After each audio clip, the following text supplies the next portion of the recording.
Premier direct, ça y est, on y est, on y sera arrivé, Jenny. On est en Et oui. direct et t'es là. Terry, comment vas-tu? Très bien, très bien. Allez, génial. Ben là, ici, on va être ensemble pour entre 20 et, à mon avis, 30 minutes. On va voir un peu comment on va avancer. Euh, L'idée ici, ben, c'est on rentre dans le cadre du mardi décision que je pose depuis maintenant. C'est le quatrième. Et la première fois, tu devais être là aussi, mais on n'avait pas réussi à te faire rentrer dans le live. L'idée, c'est pas du tout de parler de théorie, mais ici vraiment de faire le point sur les décisions que tu as pu prendre, mais de faire le lien entre la théorie et les actions que tu as pu prendre toi depuis qu'on s'est rencontrés à Tenerife il y a déjà quelques mois. Et l'idée vraiment, c'était ça, c'est que tu nous expliques comment tu es sorti de ton brouillard à l'époque avec le travail qu'on avait pu faire, la transformation qui avait pu être planifiée et surtout les actions que toi, tu as pu prendre. Parce que inévitablement, toutes les théories sont bonnes, mais si toi derrière, il n'y a pas d'action, il n'y a pas de plan que tu peux mettre en avant, il n'y a pas grand-chose qui peut bouger. Donc, ici, à ceux qui nous suivent ou qui vont nous suivre plus tard, n'hésitez pas, si jamais vous avez des commentaires, à les mettre juste en dessous. Et si même c'est un peu après, on y répondra pour chaque commentaire qui arrivera sur ce live. Alors, Jenny, au-delà de nous décrire qui tu es, je voudrais juste savoir comment tu étais arrivé à Tenerife, dans quel état d'esprit tu étais, et si tu veux bien nous décrire la vie que tu avais justement à ce moment-là. Alors, au moment où j'ai pris l'avion, je venais de me faire larguer, il n'y a pas d'autre mot, depuis quelques semaines, par l'homme de ma vie, hein, avec qui j'étais depuis 12 ans, qui est parti, qui plus est, pour quelqu'un d'autre, pour quand même remettre le contexte. J'étais dirigeante d'une agence de communication, j'avais 4 salariés, en pleine expansion, en plein développement depuis 6 mois, où j'explosais tous les scores. J'avais d'ailleurs recruté assez rapidement parce que ça avait vraiment décollé d'un seul coup. J'avais animé le plus gros séminaire que j'avais jamais animé quelques semaines auparavant devant 650 personnes. Enfin, là, j'étais au top du top du top du top de tout. Et donc, cette séparation qui arrive et qui me fait perdre sens à tout. En fait, d'un seul coup, mon monde s'écroule parce que je me retrouve toute seule, déjà de une quand même, obligée de déménager. Donc, je quitte ma maison, je quitte mes chiens. Bon, j'ai pas d'enfants, mais incapable de gérer mes salariés, incapable de savoir comment gérer mes clients. Je perds sens de tout, en fait. Voilà. Donc, le brouillard, c'était un brouillard très épais quand même, en fait, hein, parce que ce soit pro ou perso, je ne savais vraiment plus du tout où j'en étais, ce qu'allait être demain, j'allais faire de la minute qui allait suivre. Voilà, c'était vraiment du pro et perso. Et si on remet tout dans le contexte, nous, on était à Tenerife à l'époque. On avait lancé un concours sur un team building à gagner justement à Tenerife. Et Hulk, Achille avait tiré en direct justement ta boîte. Et si je me souviens bien, il a fallu te convaincre un peu de venir parce que tu voulais vraiment plus rien faire à l'époque. Ah, c'est le moins qu'on puisse dire. Oui, moi, je me suis dit, c'est un sketch, c'est pas possible. Et quand j'ai vu ce qui s'était filmé et la vidéo, que c'était le petit qui avait pris le papier, je me suis dit, ah ben non, c'est même pas truqué. C'est même pas truqué, c'est vraiment moi qui avais gagné. Ah ouais, complètement. On avait voulu faire ça dans les règles et Hulk, justement, avait tiré ça. J'ai juste une petite question. Juste à ce moment-là, est-ce que tu avais déjà tenté de te faire aider ou de t'en sortir seul, justement, dans ce contexte peut-être un peu plus compliqué, ou c'était une des premières fois que tu pouvais te faire Non, aider? mais en fait, j'en étais même pas là. C'est-à-dire que j'étais même pas dans l'état de conscience de me dire quelqu'un peut m'aider, en fait. Pour moi, j'étais tellement au fond que je ne voyais vraiment, mais à aucun moment j'aurais demandé de l'aide à quelqu'un, à aucun moment j'aurais été solliciter quelqu'un. C'était même pas envisageable tellement je ne savais pas où j'en étais, quoi, vraiment. Alors, enfin, ces moments qu'on a vécu là-bas, c'est peut-être un peu le prémisse de tout ce que nous, on vit aujourd'hui avec C, hein, depuis qu'on a lancé cette offre en duo. Mais à ce moment-là, quel a été le moment, quand tu es arrivé à Tenerife, quel a été le moment qui a débloqué la première action chez toi? Si tu te souviens, est-ce que Mm. tu as quelque chose de particulier? Je me rappelle très bien, puisque le premier jour où je suis arrivée, c'est Céline qui s'est occupée de moi. Et on a été s'enfermer là à l'autre bout dans la petite pièce vitrée là, qui avait une belle vue sur la mer. Enfin voilà, on s'est retrouvés toutes les deux et avec toute la douceur de Céline qui m'a rassurée, réchauffée, on va dire aussi, et qui m'a fait travailler sur qui je suis. Au début, je me suis dit, je ne voyais absolument pas du tout où elle voulait en venir, ce que ça pouvait m'apporter, mais j'étais venue pour me laisser porter, donc je me suis laissée porter. Et à la fin de cette première demi-journée ou journée, je ne me rappelle plus, quand elle m'a fait le bilan de, bah voilà, toi, tes forces, elles sont là, ce qui te parle, c'est ça, ce que tu as besoin, c'est ça. Et là, déjà, il y a un morceau de lumière qui est arrivé où je me suis dit, putain, mais ouais, faut que je reparte de moi, en fait. Et rien que ça, c'était une révélation, quoi, en fait. Et en fait, quand je discute, que ça soit avec toi ou d'autres personnes, j'ai toujours un peu ce sentiment qu'on nous a un peu menti sur notre évolution quand on est plus petit, avec l'école et tout ça, de se dire, tiens, on ne s'est jamais posé la question, tiens, qu'est-ce que je veux vraiment? Où est-ce que je veux aller? On rentre dans une certaine forme de rouage, on rentre dans une codification traditionnelle, et à un moment donné, on se retrouve peut-être enfoui parce qu'on n'est pas sur le chemin qu'on voulait. Et quand justement elle t'a permis de prendre un peu le focus sur ce que toi tu voulais vraiment, comment est-ce que tu as trouvé ton pourquoi?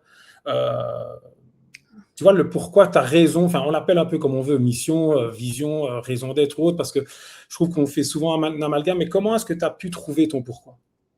Alors, c'est un vrai sujet. Je ne l'ai pas trouvé tout de suite, parce que ça, je me rappelle très bien. Céline m'a donné beaucoup d'informations me concernant, mais ce n'est pas pour autant que je savais poser ce que tu viens de demander. Ça a été dans un deuxième temps, c'est une fois que j'ai fait un autre travail avec toi, et tu m'as laissé dans un coin à l'opposé de là où j'étais avec Céline, pour faire une méditation. Et c'est à l'issue de cette méditation, donc il m'a fallu toute la partie avec Céline, il m'a fallu une partie avec toi où tu m'as challengé sur d'autres sujets pour que après je me dise mais ouais, en fait tout part de moi et moi qu'est-ce que je veux, qu'est-ce que je veux vraiment, et on avait déjà posé une paire de pages quand même sur le cahier ensemble, et là c'est arrivé en fait. Voilà. Et je rebondis 2 secondes là-dessus. En fait, ce qu'il y a, c'est qu'on voudrait aujourd'hui que le chemin, quand on rentre, que ça soit, on peut l'appeler développement personnel ou business, on voudrait vendre, entre guillemets, parfois un truc qui est linéaire. En fait, il n'y a rien qui est linéaire. C'est un peu comme notre chemin de vie. Il y a des moments où ça va être plus simple de trouver son pourquoi, et puis on va développer ou amener certaines actions. L'idée, c'est vraiment de se dire, OK, on va partir, on est parti de ta propre vie, ta propre réalité, en utilisant un peu tout ce que Céline pouvait mettre en place avec les 15 ans d'accompagnement qu'elle a pu faire. Et moi, là-dedans, je suis arrivé un peu à débloquer, puisque moi, je suis un peu l'élagueur là-dedans, où je suis peut-être de manière un peu, parce que dans la vidéo que tu nous avais laissée à l'époque, tu parlais de yin et de yang, et je trouve que c'est pas mal, parce que moi, je serais plus vite dans la décision, dans l'action directe, et au final, l'ensemble des deux permet d'avoir quelque chose mais vraiment complet. Et pour revenir à ta mission, raison d'être et tout, c'est quoi la décision la plus difficile que tu as, que dû prendre, ou celle qui a été le plus difficile à regarder en face à cette époque-là? L'option de la liquidation pour la société, en fait. C'est que c'est quelque chose qui ne m'avait même pas traversé l'esprit, en fait, et c'est au bout d'un long travail avec toi, où on a posé les options possibles. On a séparé le pro et le perso déjà, et sur le pro, les options possibles. Et celle-là n'en faisait pas partie du tout pour moi, mais elle est arrivée parce qu'avec tout ce qu'on avait fait avant, je me suis un peu éclairci les idées, et voilà. Et ensuite, il a fallu peser toutes les options et pourquoi. Enfin, on a passé du temps quand même là-dessus. Et au final, je pense que c'était tout simplement l'option que je me refusais complètement et qui s'est avérée être limpide au bout d'un moment, quoi. Une fois que je voyais plus clair, quoi.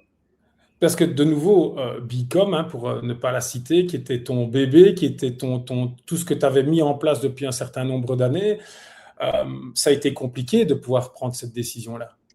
Énorme, parce que ça n'engageait pas que moi. C'est ça le truc, en fait, c'est que j'avais 4 salariés, j'avais 4 pépettes, dont une qui était en alternance où potentiellement je lui faisais foirer son diplôme en faisant ça.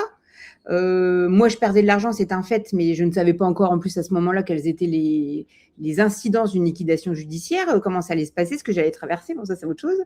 Mais voilà, il y avait beaucoup de choses à prendre en compte, en fait.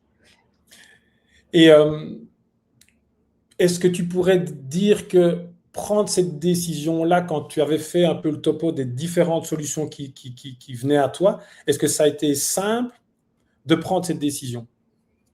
Ah non, alors déjà, je ne l'ai pas prise tout de suite en plus. C'est que ça a été une des options. En Ok. fait, on a vraiment fait un travail d'élimination, c'est-à-dire qu'on a vraiment posé toutes les options possibles. Ensuite, on a challengé chaque option. Et puis, il en restait deux à la fin. Quand je suis repartie de Tenerife, il me restait encore deux options Ah ouais.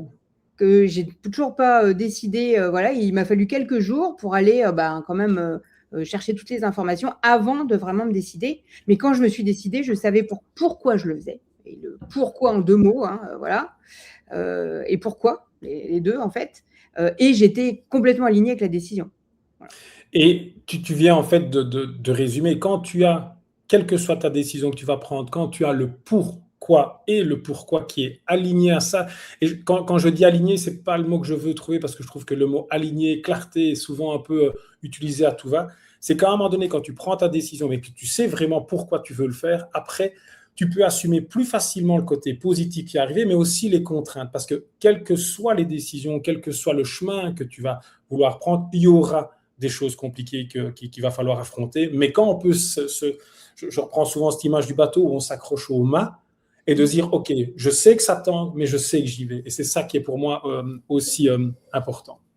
Mais je te confirme que la liquidation a été une vraie épreuve puisque les mois qu'on suivi ont été très compliqués. Mais même encore aujourd'hui avec le recul, ça reste la meilleure décision que j'ai prise. Et c'est, comme tu le dis, même si ça a été difficile, c'est la meilleure décision que tu as prise parce que justement, je vais rebondir. Après toutes ces décisions-là, qu'est-ce qui a concrètement changé dans ton quotidien? Pas besoin de brosser l'entièreté, mais de te dire, OK, qu'est-ce que je retiens de cette période-là qui me fait aujourd'hui avoir un quotidien différent que celui que j'avais quand je suis arrivé à Tenerife? Ah ben déjà, il y a un truc que j'ai gardé et que j'utilise toujours, merci Céline, c'est qu'à la fin de ce qu'on a travaillé avec Céline, elle a posé 3 questions que je devais me poser à chaque fois que j'avais un doute sur quelque chose, qui me ramènent à moi. J'ai toujours ces 3 questions, je les ai toujours en tête et je les utilise toujours. Et qui me permettent Moi, de faire des choix plus alignés avec moi. tu te souviens des 3 questions? Oui, je me souviens des 3 questions. Et tu saurais les redire parce que moi, je me souviens plus des Ouais, trois alors c'est questions. lié à ma personnalité, mais c'est est-ce que ça nourrit mon tête-à-tête? Est-ce que ça nourrit mon 7? Puisque par rapport au test de personnalité, moi j'étais une 7, voilà. Et est-ce que je suis alignée avec ce choix? Voilà. OK. Et comment tu as réorganisé tes rôles et tes priorités justement après ça? Alors pareil, je reviens sur la question d'avant et aussi, donc il y a les questions de Céline, en effet. Et je ne sais plus ce que je voulais dire, si j'ai perdu le fil. Ah Non, on peut pas tous. En fait, on était sur les 3 questions que tu avais gardées, que tu as ah oui, pu. Et là, maintenant, moi, ce que je voudrais vraiment amener, c'est de te dire, tiens, comment est-ce que tu as réorganisé tes rôles et tes priorités sur base de tout ce travail-là? Et aujourd'hui, qu'est-ce que ça a donné comme effet positif dans ta vie d'aujourd'hui après tout ça? eh ben, c'est que peu importe ce qu'on fait, tout part de soi, en fait. C'est ça que je vais retenir et que depuis, à n'importe quel moment, c'est toujours se ramener à soi déjà. OK, mais moi je suis qui? J'ai besoin de quoi et où je veux aller? Et une fois qu'on a ça, beh, tous les choix sont aussi plus faciles à faire parce qu'on les fait vraiment en connaissance, quoi. Ce qui voudrait dire que chaque décision, chaque moment où tu dois faire un choix aujourd'hui, tu t'accroches justement à ces questions-là et tu reviens d'abord à toi-même avant même de penser aux autres. Et surtout, quand on dit ça au début dans un accompagnement, c'est que les personnes, oui, mais je ne veux pas être égoïste. En fait, ce n'est pas spécialement être égoïste de penser à soi, c'est de se dire, OK, est-ce que j'ai le temps? Est-ce que je vais pouvoir répondre de manière la plus positive possible pour atteindre les objectifs de la demande en question? Mais c'est vraiment de partir de toi. Si tu devais résumer, c'est de te dire, C'est ça. aujourd'hui, je pars de moi et si je prends la décision positive ou une décision de négative, je l'assume et je donne le meilleur pour tout ça. Exactement, exactement. Et il y a une décision pour laquelle je n'ai pas fait ça, je me demande pas pourquoi, je ne sais pas, je m'en mords les doigts. De nouveau, quand je t'entends parler, je me dis, pourquoi est-ce qu'on doit attendre souvent de passer par des moments compliqués? Toi, tu as eu une séparation, il y a eu maintenant une liquidation. Pourquoi est-ce qu'on doit toujours attendre de passer par des moments compliqués pour se remettre un peu en question et s'auto-centrer pendant un certain temps et de se dire, tiens, qu'est-ce que je veux pour moi?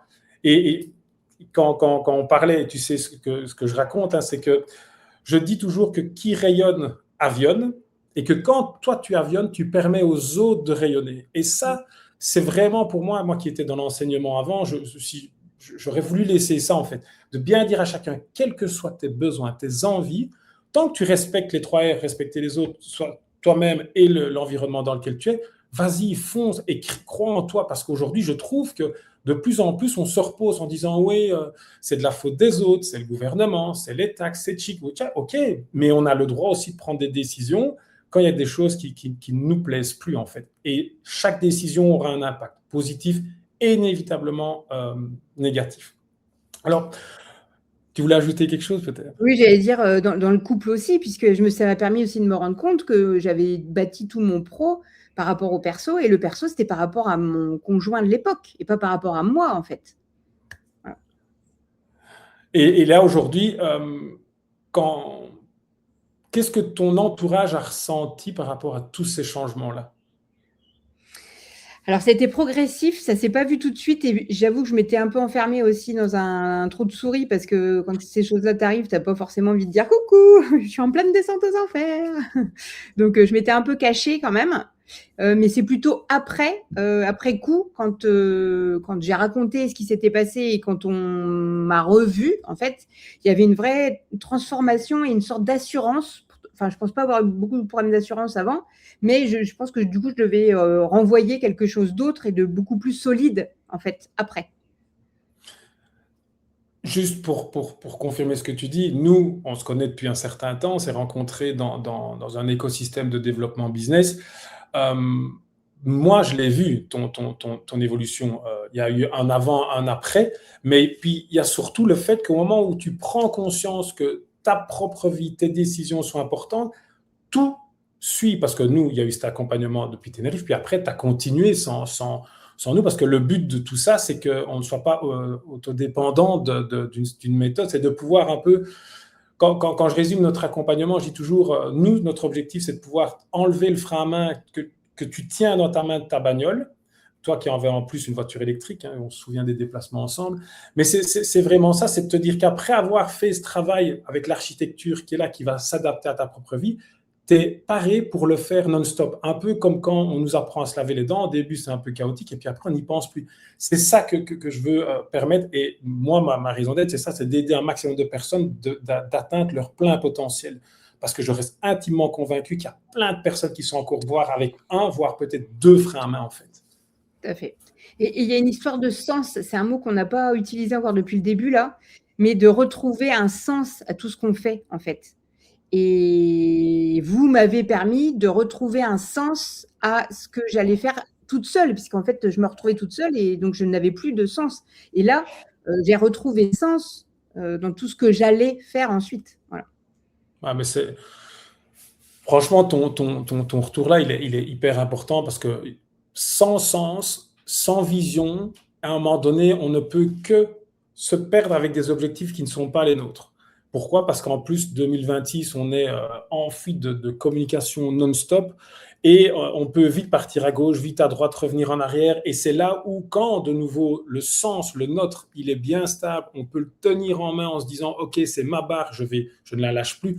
Après, les décisions sont pas plus simples, mais elles sont plus faciles à prendre sur le moment où on doit les prendre, parce que des décisions, et je l'ai appris justement dans tout ce travail-là, on prend plus de 35 000 décisions par jour, certes, pour la plupart inconscientes, mais tu te dis que si à un moment donné, toutes les décisions, les 35 000 vont être challengées avec plein de trucs en plus externes, tu m'étonnes qu'aujourd'hui, la charge mentale, les burn-out sont hyper présents, parce qu'au final, on ne nous apprend pas ça, et c'est ça qui est pour moi le plus compliqué. Mais dans tout ce travail-là, toi qui es inévitablement aussi toujours dans l'accompagnement, est-ce que ça, ce qu'on a fait ensemble, t'a permis de de modifier ou de changer ta façon d'accompagner je ne sais plus comment on dit, tes coachés, tes coachés, Ouais, mes coachés, ouais, on peut dire ça, ouais. Mais bien coachés. sûr, complètement, complètement.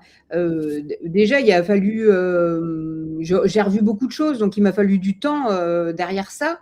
Et puis, beh, j'ai rechangé ma façon de travailler. C'est-à-dire que j'avais une agence de communication avant où je faisais que de la communication et je me suis rendu compte, grâce à Céline aussi, de toutes les forces que j'avais, que je n'utilisais pas et ça s'arrêtait pas à la communication. J'ai été RH pendant 15 ans, je m'en suis pas servie, Ouais. voilà et en plus, je me suis dit que tout ce que j'avais traversé, ça ne pouvait pas servir qu'à moi. J'ai appris tellement de choses et que du coup, aujourd'hui, je suis dans l'accompagnement de dirigeants, communication et RH incluses, mais plus business au sens large parce que j'ai trop appris et je le transmets. Voilà. Et quand tu repars de RH, il y a une question qui me vient, c'est que là, il y a eu plusieurs mois qui sont passés depuis qu'on s'est vu. Euh, Souvent, en tout cas, j'ai cette impression que quand on veut prendre une décision, on voudrait que la décision soit parfaite tout de suite. On voudrait tout de suite avoir le résultat. Dans justement ce chemin de décision que tu as pu prendre, est-ce que tu as souvent réajusté les décisions que tu avais pu prendre en disant, ah, c'est la décision que je vais prendre, mais est-ce que tu as réajusté pour parfois bifurquer ou changer de chemin sur base de tout ce qu'on avait fait ensemble? Ouais, bah, bien sûr, avec ces histoires des 3 questions déjà. C'est-à-dire que peut-être même des choix que j'avais faits auparavant, auxquels j'ai repensé, parce que j'ai forcément fait un petit travail d'introspection après et de me dire: «Mais regarde, tu as pris cette décision-là, pourquoi?» Ben, parce qu'elle était nourrie par ça. Bon, bah, c'est un élément extérieur, ça avait pas lieu. OK, est-ce que ça, ce que tu avais décidé, ça nourrit ton tête-à-tête, ça nourrit ton set, est-ce que tu as aligné? Pas du tout. OK, bon, bah, mauvais choix. Hop, et ben, allez, ça, on l'enlève. Voilà et ça m'a permis de revoir les choses que j'avais encore et que j'avais mises en place avant, de toutes les rechallenger déjà, et du coup, de voir les choses complètement différemment. Ce que je veux laisser là ici avec ce que tu viens toi d'exprimer, c'est que une décision ou un choix parfait n'existe pas. Il n'y a jamais de bon moment non plus. Il y a juste le moment de se dire, OK, je vais prendre une décision, mais si c'est pour prendre une décision et la laisser traîner comme ça et de ne pas la suivre, c'est là où ça devient une décision au final qui va dans l'eau directement, mais c'est de se dire, OK, je prends la décision pour les 2 prochains mois d'aller vers ça, mais toutes les semaines, je peux me challenger en disant, OK, là, est-ce que ça m'a plu? Est-ce que ça m'a apporté quelque chose qui me nourrit? OK, si ça ne me nourrit pas, pourquoi? Si ça m'a nourri, pourquoi? Pour toujours, entre guillemets, pouvoir faire des micro-ajustements pour qu'au moment où on a défini une date 2 mois après de faire le point sur sa décision en se disant, OK, bon, j'ai pris cette décision-là il y a 2 mois, est-ce que ça me nourrit vraiment? Non. Qu'est-ce que je fais? Parce que j'ai l'impression de nouveau que la majorité des personnes se disent, ah ouais, mais si je prends une décision, je ne peux pas faire machine arrière. On peut faire machine arrière non-stop. Il y a juste que quand tu es malade ou quand il y a la mort qui arrive près de toi ou des coups durs, ben cela, c'est plus compliqué. C'est ça que j'ai envie de laisser à tout va, c'est de se dire, OK, n'attendez pas que ça parte en sucette dans votre vie ou qu'il y ait une maladie qui débarque parce que c'est les moments où ça peut être le plus compliqué là, à ce moment-là. Mais oui, c'est dommage en effet, d'un côté qu'il y ait eu ces événements pour en arriver là, mais bon, ça m'a apporté énormément. Il y a un coach, qui disait: «Il y a un cadeau dans tout». Au moment où je vivais ça, j'arrêtais pas de me dire: «Il y a forcément un cadeau, il y a forcément un cadeau». J'ai mis des mois à le voir le cadeau, mais le cadeau, il est là aujourd'hui. C'est que d'avoir pu faire tout ce que vous m'avez apporté, tout ce qui m'a permis de me questionner, j'allais dire me re-questionner, mais non, me questionner parce que je l'avais jamais fait en fait, hein, sur des sujets hyper profonds. Ça a changé ma vie derrière quoi, clairement, hein. Alors, comme on arrive, tu vois, dans le timing, et tu sais que moi, je suis très à cheval sur ce temps, est-ce que tu pourrais dire que tu as vécu une transformation en venant à Tenerife et de suivre les moments avec C et inévitablement, moi, en complet? Est-ce que tu peux dire que tu as vécu une transformation sur base de ce que tu vivais avant? Complètement. Il y a un avant et après Tenerife, mais qui est, extraordinaire. Est-ce qu'au moment de venir à Tenerife, est-ce que tu savais que ça allait t'apporter autant? Mais non, mais déjà je voulais pas venir. Je voulais pas venir, tu as insisté, mais d'une force. En plus, moi je crois aux signes et aux trucs et quand, tu as forcé pour que je vienne, je me suis dit: «Mais non, c'est pas fluide, faut pas que j'y aille quoi». Enfin, tout me faisait dire qu'il fallait pas que j'y aille quoi et une fois dans l'avion déjà, quand l'avion a décollé, que j'ai commencé à prendre de la hauteur, bizarrement j'ai commencé à respirer déjà, à me dire: finalement, c'était peut-être pas une mauvaise idée. Et je suis à peine arrivée chez vous que Céline m'a dit tout de suite, tiens, cahier, stylo, hop, on y va. Et au final, déjà là, je me suis sentie, c'est comme si je remettais un peu tous mes problèmes dans vos mains en disant, bon, allez, laisse-toi porter. T'es là maintenant, profites-en, quoi. Voilà. Tu viens de dire que tu avais laissé tes problèmes dans nos mains, peut-être. J'avais jamais pris le- ce qu'on a vécu ensemble de cette manière-là. La seule chose que je veux vraiment, c'est que c'est toi qui as pris les décisions, qui a assumé tes décisions, et la gratitude, elle te revient complètement à toi. Parce que souvent, on attend de méthodes, d'accompagnement qu'on vienne nous changer la vie directement en se disant, ah, ouais, il m'a donné ça, je vais faire ça. Non. L'idée, c'est d'ouvrir le champ des possibles, de prendre de la hauteur sur ce qu'on vit aujourd'hui, de regarder honnêtement, sincèrement, se dire, OK, la vie, là, maintenant, elle me plaît pas, elle me plaît à moitié. Quels sont mes rôles, mes priorités? Et puis après, c'est de se dire, OK, quelle est ma priorité? Et d'en choisir une pour que pendant 30 à 60 jours, on puisse analyser, ajuster. Et c'est notre rôle aujourd'hui, c'est justement ça, c'est de pouvoir être les garde-fous. Je ne suis pas sûr que ce soit le bon terme, c'est de se dire, OK, on est là, t'exprimes, on prend de la hauteur ensemble et puis tu décides. Et de cette décision va dérouler 7 jours, 14 jours, suivant le timing qui va être adapté à ton quotidien, à toi, parce qu'inévitablement on a tous des logistiques différentes. Et c'est ça aussi qui est important pour nous deux avec Céline, c'est de prendre en compte ta réalité à l'époque et la réalité de chaque personne qu'on accompagne aujourd'hui. Parce que vouloir copier, par exemple, nous aujourd'hui, on voudrait que ça aille plus vite avec nos accompagnements, sauf qu'aujourd'hui, on a débarqué au Costa Rica avec un petit cadeau dans la valise, puisqu'on a eu un troisième ici. Mais tout ça nous change nos soi-disant plans. Mais c'est ça la beauté de tout ça, c'est de se dire qu'on est flexible, on ajuste, on prend le temps. Et puis, de toute façon, voilà, c'est des cadeaux. Et comme tu le disais, dans tout, il y a des cadeaux, c'est l'important de le voir. Et ma grand-mère disait, je la cite souvent, Céline, et je ne suis même pas toujours sûr qu'elle ait toujours dit tout ça, c'est qu'au moment où tu es un peu dans la mouise, même si tu as l'impression que le ciel est noir, il y a bien un endroit dans le ciel où il y a une petite lueur, où il y a plus de lumière. Et l'important, c'est de fixer cette lueur-là et de ne pas la lâcher si tu veux modifier quelque chose. Parce que dernièrement, j'ai contacté les personnes pour les webinaires et il y en a une qui me dit, écoute Tom, merci pour ta demande, mais moi aujourd'hui, mon quotidien métro, boulot, dodo me convient et je n'ai pas du tout envie de me prendre la tête. Et franchement, ce retour, je l'ai dit, c'est génial parce qu'au moins, quel que soit ton envie, tes besoins, elle respecte ses besoins. Et j'ai trouvé ça extraordinaire, vraiment. Donc,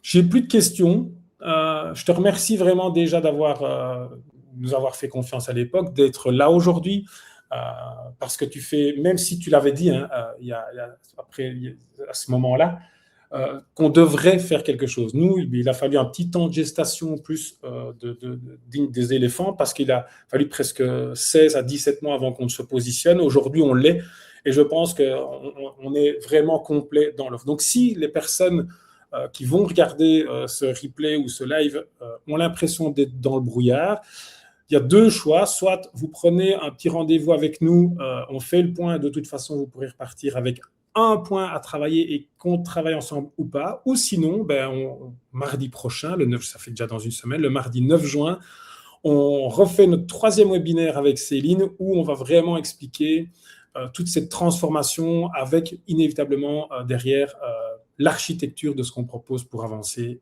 et pour aller chercher votre quotidien.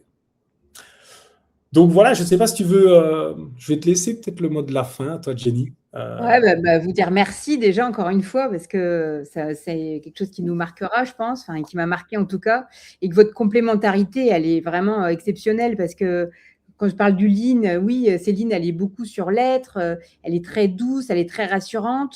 Toi, tu es pragmatique, tu n'es pas l'inverse, mais toi, tu es pragmatique.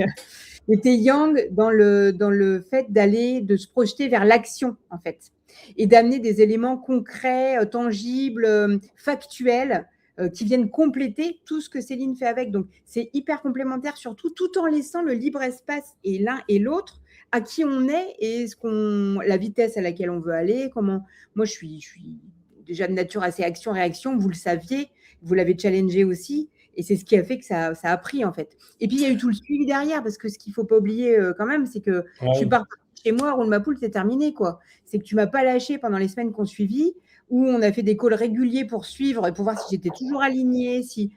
Et donc, c'est tout ça qui a fait que j'en suis arrivée là, quoi. Voilà. Et ce que tu dis là est notre accompagnement aujourd'hui. Et c'est marrant parce qu'il y a quelques semaines, j'ai une personne qui avait commenté un de mes posts qui avait suivi la méthode Sablier. Et j'expliquais que j'étais là justement pour, quand je ne voyais qu'il n'y avait pas de retour ou quoi, que j'allais solliciter la personne en disant hey, alors là, il me semble que je n'ai pas eu de tes nouvelles. Elle m'appelait sa notification vivante. Et c'est là où on est, comme tu le dis, complémentaires. J'avais juste peur parce que quand tu dis Céline est douce et moi j'ai l'impression d'être le bûcheron. Mais en final, c'est vrai. C'est vrai, c'est que c'est mon métier d'avant, entre guillemets, entre le pédagogue que j'ai été en tant que psychomotricien en Belgique et aussi le boulot d'organisateur d'événements que j'ai fait en complémentarité pendant plus de 20 ans. J'ai appris à prendre des décisions rapidement, à voir des situations de manière et prendre de la hauteur rapidement. Quand on est sur événement, il y a 5000 personnes et qu'on doit prendre une décision. Aujourd'hui, j'ai transformé ça grâce à Céline en force grâce à elle parce que moi, j'avais tout de suite envie d'aller un peu au charbon. Et aujourd'hui, c'est plus je veux dire, mon travail. Le travail, c'est avec Céline. On pose les bases, les fondations. Et puis, moi, après, on peut arriver sur des fondations qui sont déjà solides où on peut prendre des décisions qui correspondent à la vie de chacun, en fait. Tout à fait. Tout à fait. Voilà. Et l'événementiel, ça te permet d'avoir le maillage, en fait. Toi, tu vois tout de suite cette prise de hauteur, tu l'as en disant oui, mais alors ça peut emmener là, mais il y a ça aussi, il y a ça aussi. Tu as tout de suite une vue d'hélicoptère globale qu'on n'arrive pas à voir quand on est dans le brouillard. C'est impossible. C'est impossible et c'est surtout que parfois, et même souvent, j'arrive à mettre en perspective des solutions qui n'existent même pas encore dans la tête des personnes qu'on accompagne parce que quand on peut prendre l'ensemble, et c'est ce que je dis, la décision, ce n'est pas une question de timing, c'est une question de prendre la chose à 360 degrés. C'est de bien prendre le temps de dire, OK, j'ai cette solution-là, celle-là, celle-là, celle-là. Puis comme tu l'as dit tout à l'heure, c'est de prendre chaque situation, de faire un tableau, un positif, négatif, et puis d'éliminer petit à petit et de choisir, entre guillemets, la piste qui va nous correspondre ou te correspondre le plus facilement possible. Parce que c'est pas simple, en fait. C'est facile pour moi de prendre une décision, mais c'est parfois très compliqué de la tenir dans la durée, mais surtout de l'analyser pour en faire chaque fois un bloc supplémentaire. Et je dis toujours, c'est une méthode par petits pas.